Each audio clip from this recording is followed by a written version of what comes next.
Assalamualaikum warahmatullahi wabarakatuh. Di sini saya akan menjelaskan tentang cara pembuatan kalender akademik atau kalender pendidikan hari efektif sekolah dan hari libur sekolah tahun ajaran 2020-2021. Yang pertama dilakukan adalah melihat kalender pendidikan nasional yang telah dikeluarkan oleh pemerintah atau Kemendikbud sebagai acuan untuk menentukan kalender pendidikan pada masing-masing satuan pendidikan. Kemudian, yang kedua, menentukan minggu efektif, libur tengah semester, libur antar semester, serta libur akhir tahun dengan acuan jumlah yang telah ditetapkan. Yang ketiga, menyesuaikan kalender dengan keadaan hari-hari libur umum maupun libur agama. Misalnya, tanggal 31 Juli 2020 adalah Hari Raya Idul Adha, maka sekolah tidak mengadakan kegiatan efektif.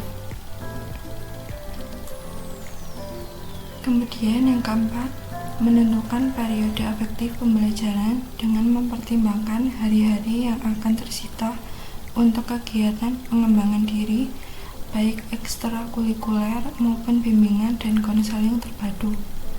Di sini saya memberikan contoh class meeting untuk kegiatan sekolahnya. Kemudian, menentukan bobot dan alokasi hari-hari pembelajaran efektif setelah disesuaikan dengan hari efektif fakultatif.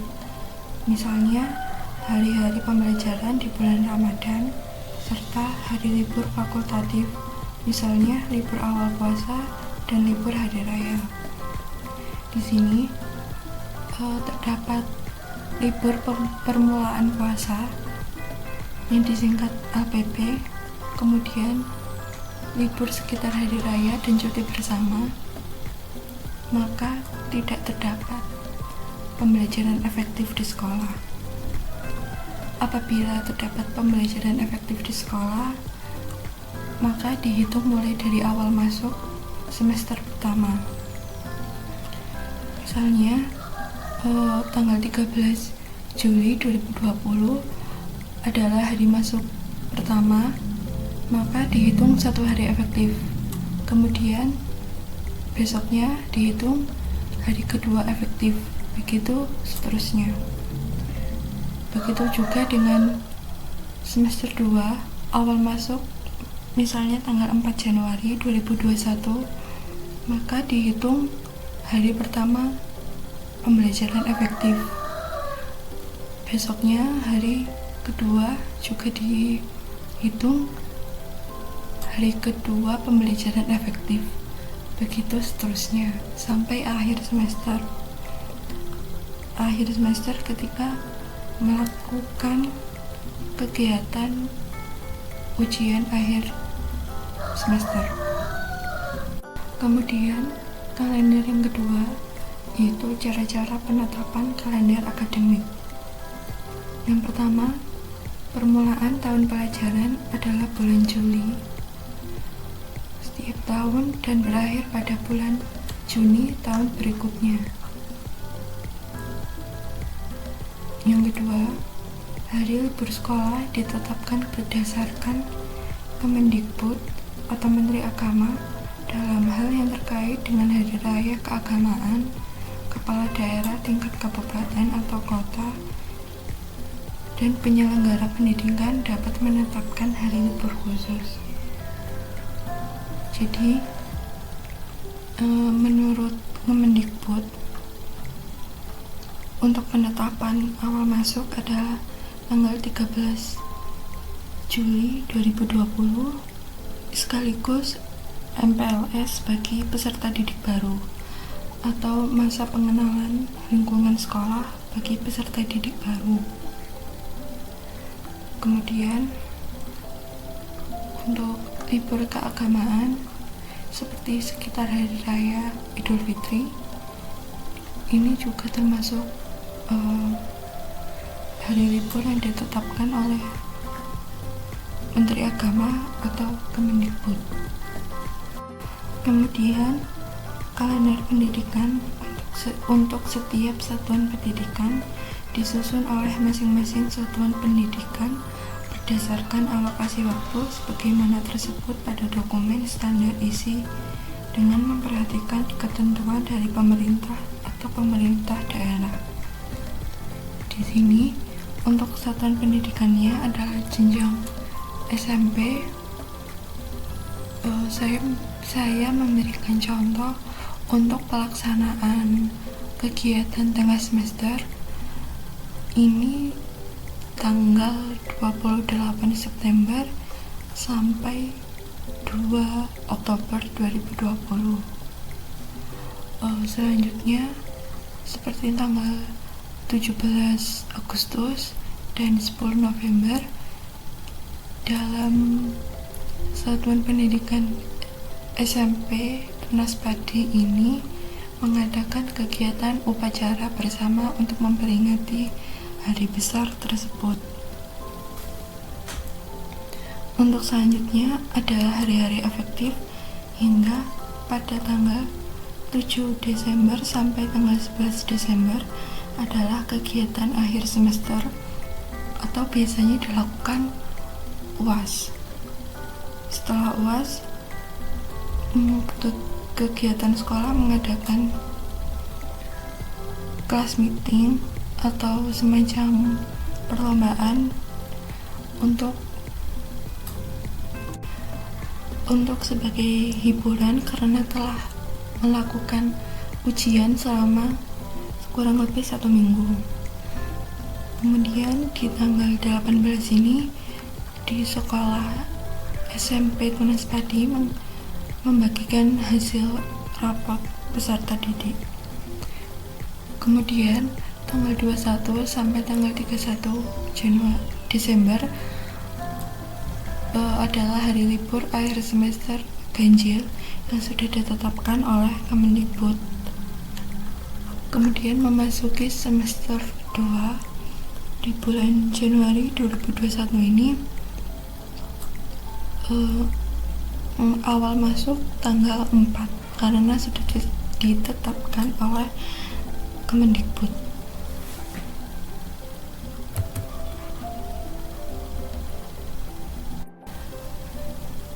Memasuki kegiatan tengah semester, satuan pendidikan membuat jadwal UTS atau ujian tengah semester untuk peserta didik. Kemudian pada bulan April 2021 tanggal 13 sampai 15 April ditetapkan sebagai libur untuk permulaan puasa karena sudah ditetapkan oleh Kemendikbud atau Menteri Agama. Selanjutnya tanggal 19 sampai 22 April adalah ujian bagi peserta didik kelas 9 SMP. Selanjutnya di bulan Mei nanti dimulai dari tanggal 10 sampai tanggal 22 Mei adalah cuti bersama dan libur sekitar hari raya karena sudah ditetapkan oleh Kemendikbud dan Menteri Agama. Kemudian yang terakhir adalah bulan Juni 2021 adalah akhir semester genap. Satuan pendidikan membuat jadwal untuk kegiatan akhir semester seperti UAS, kemudian setelah UAS dilanjutkan dengan kegiatan class meeting dan penutup sebagai pembagian hasil rapot. Selanjutnya tanggal 21 sampai 31 Juni nanti adalah libur akhir semester bagi peserta didik. Libur akhir semester ini juga sudah ditetapkan oleh Kemendikbud.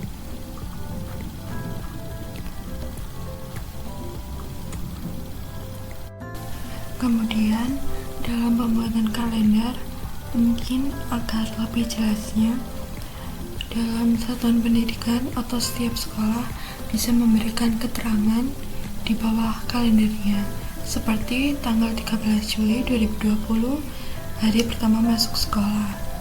13 sampai 15 Juli 2020 adalah masa pengenalan lingkungan sekolah bagi peserta didik baru, dan begitu seterusnya. Mungkin di dalam kalender terdapat berbeda-beda warna dalam setiap tanggal.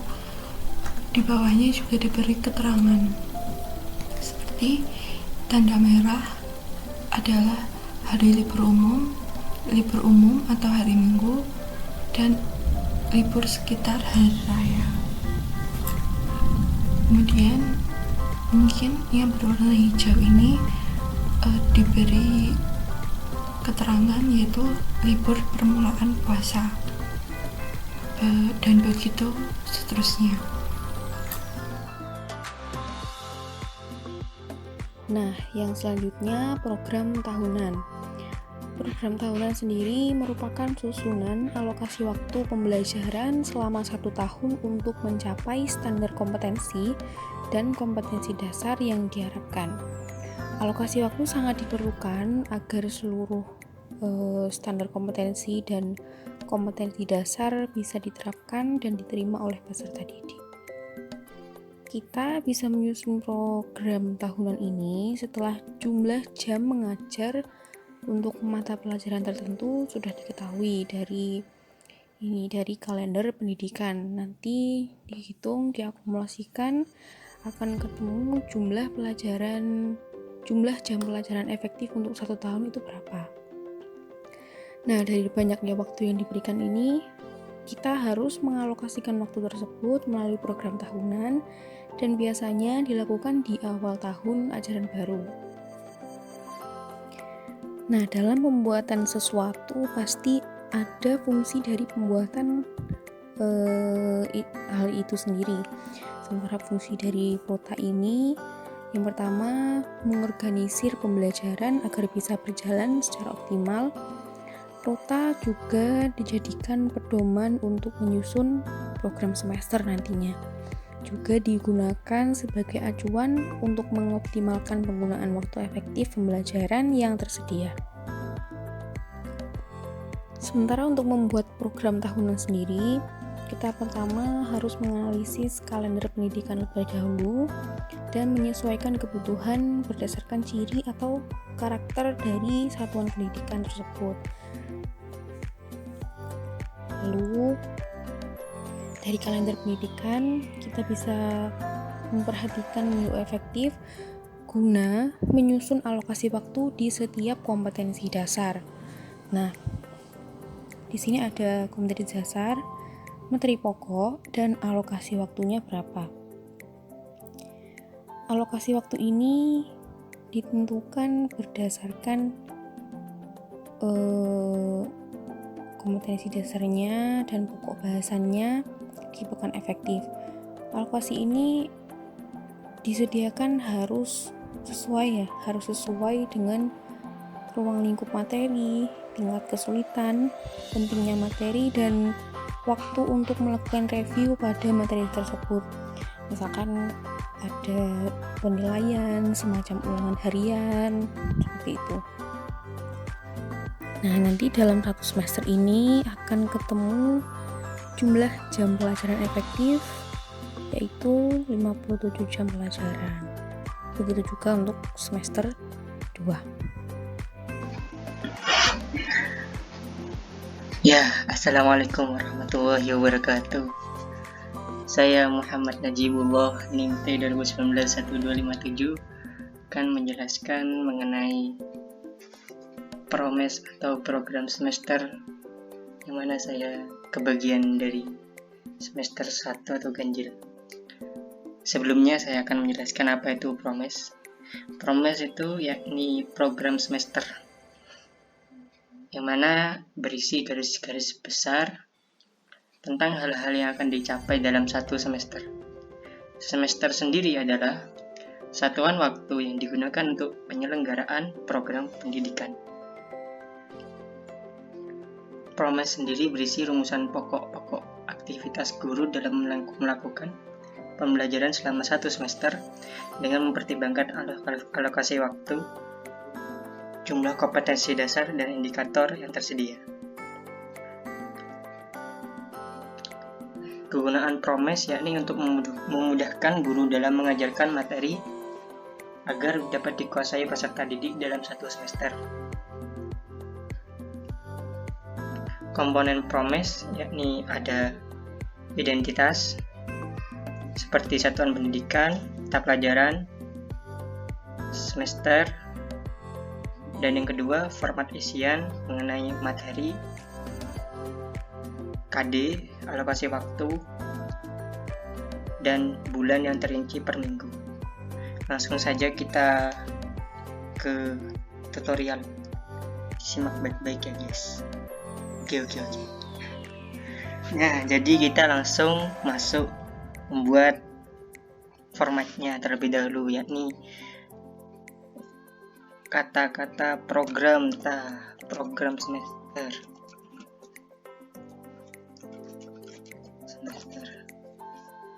Lalu di kolom kedua kita menuliskan nama sekolah.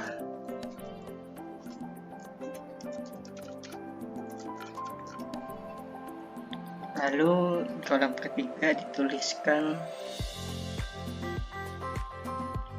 mata pelajaran.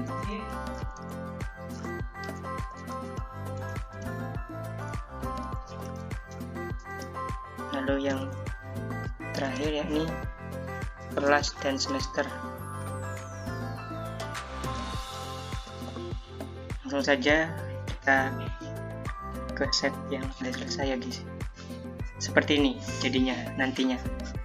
Jadi nanti kita sesudah membuat format yang terdiri dari nama sekolah, mata pelajaran, kelas, semester, kita membuat tabel-tabel seperti ini ya guys ya. Seperti ini kawan ya. Ada nomornya, KD-nya, materi pokok, alokasi waktu, per bulan rincian waktu per minggu. Ya, terus ada di sini keterangan. Lalu kita masukkan kompetensi dasar yang ada di prota atau silabus, langsung dimasukkan ke sini, dan materi pokoknya juga dimasukkan. Itu mengambil dari prota atau silabus. Biasanya saya ambil di silabus. Kita tulis KD-nya, kita kopas, lalu kita pindahkan ke sini. Dan jadilah seperti ini sampai 4 bab. Ya, materi pokoknya ada 4 bab. Lalu alokasi waktu di sini kita tentukan melihat dari kalender pendidikan. Jadi kita melihat dulu kalender pendidikan, kita sesuaikan minggu-minggu mana saja atau jam pas kita itu diisi materi tersebut. Kita di sini ke bagian PKN. Dan PKN di sini jatuh atau kita pelajari pada saat hari Senin. Tepatnya di bulan Juli, di minggu pertama dan minggu kedua itu diindikan karena adanya libur semester genap. Lalu yang warna hitam ini karena minggunya tidak ada ya. Minggu pertama itu tidak ada. Ya, minggu pertama gak ada hari Senin maksudnya. Gak ada hari Senin, ini gak juga Agustus, Oktober, November, Desember gak ada hari Senin. Jadi saya hitami. Terus untuk yang warna merah ini terkait libur hari besar, maksudnya di sini 17 Agustus. Ya, 17 Agustus, libur 17 Agustus saya tandai warna merah dengan rincian libur hari besar. Lalu sedangkan warna yang kuning ini yakni ujian tengah semester TS. Sedangkan yang warna agak pink kemudaan ini ujian akhir semester, dan oranye ini kelas meeting, dan abu-abu lagi itu sampailah kepada puncaknya yakni libur semester ganjil. Alhamdulillah. Mungkin sekian dari saya, kurang lebihnya. Oh ya, di sini ini ada ya sebenarnya. Ini ada itu apa namanya? Jumlah jam pelajaran efektif dan jumlah total jam pelajaran selama 1 semester. Nanti kalian mendapatkannya dari ini, di semua itu ditambah atau dijumlahkan, nanti keluar di bawah hasilnya itu dimasukkan ke jumlah total jam pelajaran selama 1 semester. Ini saya kebetulan belum ngisi, jadi saya ngisi sekarang guys ya. Oke, mantap. Yuk ngisi yuk. Salah nih. Jumlah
Selanjutnya, saya akan menjelaskan program semester 2 mata pelajaran Pendidikan Pancasila dan Kewarganegaraan atau PPKN tahun pelajaran 2020-2021. Seperti yang terlihat, di sini ada nomor, kompetensi dasar, materi pokok, alokasi waktu, dan bulan. Dari mana sih kompetensi dasar ini diperoleh? Kompetensi dasar ini diperoleh dari program tahunan, seperti 1.1 menghargai perilaku beriman dan bertakwa terhadap Tuhan Yang Maha Esa dan berakhlak mulia dalam kehidupan di lingkungan sekolah, masyarakat, bangsa, dan negara. Dengan materi pokok, merajut manusia dan masyarakat berdasarkan Pancasila. Kita copy, kita isi di nomor 1.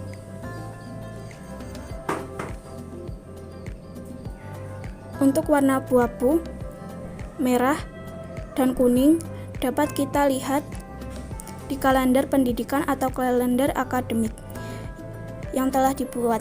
Merah menandakan tanggal merah, kuning untuk UTS. Setelah itu, dapat mengisi alokasi waktu dan kolom-kolom. Maka nanti diperoleh jam efektif, jumlah jam cadangan yang telah disediakan, dan jumlah jam total semester. Untuk jam cadangan ini digunakan jika suatu saat nanti terjadi kendala mengajar, guru dapat mengganti jam pelajaran di jam cadangan tersebut.